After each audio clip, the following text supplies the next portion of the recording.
Some of the North Korean soldiers deployed to fight for Russia have already been killed, President Volodymyr Zelensky said in an interview with Kyodo News without revealing their numbers. Pyongyang is said to have dispatched between 10,000 to 12,000 troops to aid Moscow's war, with the first clashes with Ukrainian forces reported in Russia's western Kursk Oblast. Speaking to the Japanese news agency, Zelensky said that Russia is treating the first batch of North Korean soldiers well to attract tens of thousands more. Ukraine's head of state predicted that Pyongyang's forces would eventually be used as cannon fodder to decrease losses among the Russian military. He also warned of negative security impacts for Asia as Russia is teaching North Korean troops the methods of modern warfare, including drone use. Separately, a Ukrainian military intelligence spokesperson told the media that 2,000 North Korean troops have been assigned to Russia's marine and airborne units fighting on the front. If North Korean troops have joined units engaged in active hostilities, then we can confidently say that they have joined the fight. Spokesperson Andriy Cherniak told Radio Free Europe / Radio Liberty, adding that this might not necessarily mean deployment on frontline positions. Maybe they are not in advanced positions, but they enable aggression against Ukraine, ensuring the killing of Ukrainian service members. Ukraine reports that the contingent of North Korean troops in Russia is commanded by 3 generals. They are being hidden as much as possible and are heavily guarded. They are kept in closed camps where they are undergoing training, but every effort is made to conceal them from everyone, Cherniak added.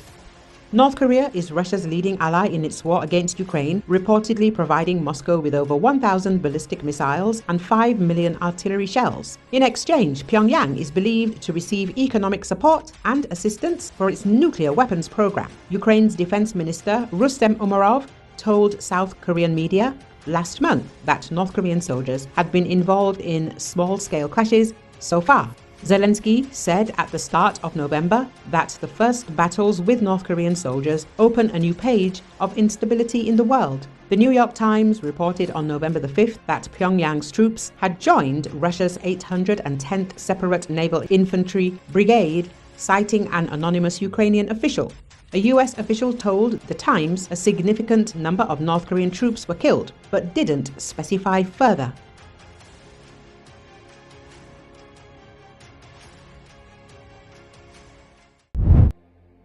Ukrainian President Volodymyr Zelensky said on Sunday that any future ceasefire negotiations with Russia would need to include representatives from the EU and NATO, because Ukraine sees its future security in both alliances.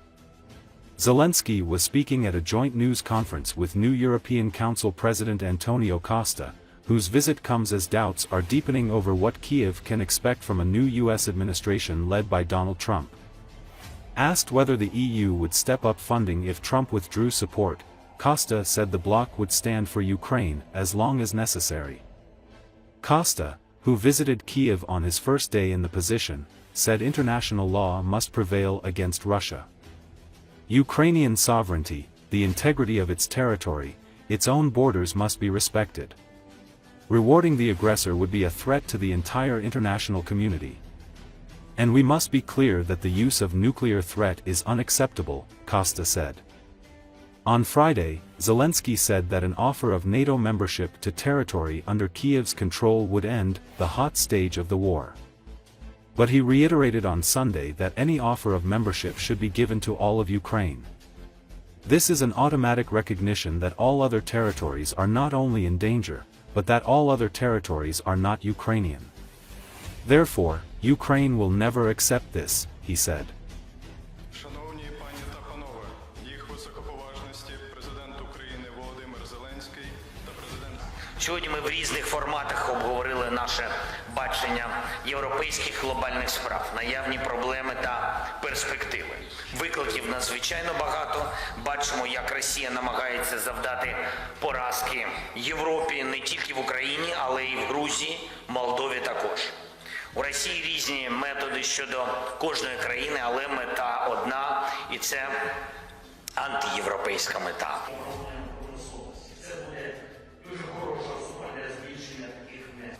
Ukrainian sovereignty, the integrity of its territory, its own borders must be respected. Rewarding the aggressor would be a threat to the entire international community. And we must be clear that the use of nuclear threat is unacceptable. This can never be put into question.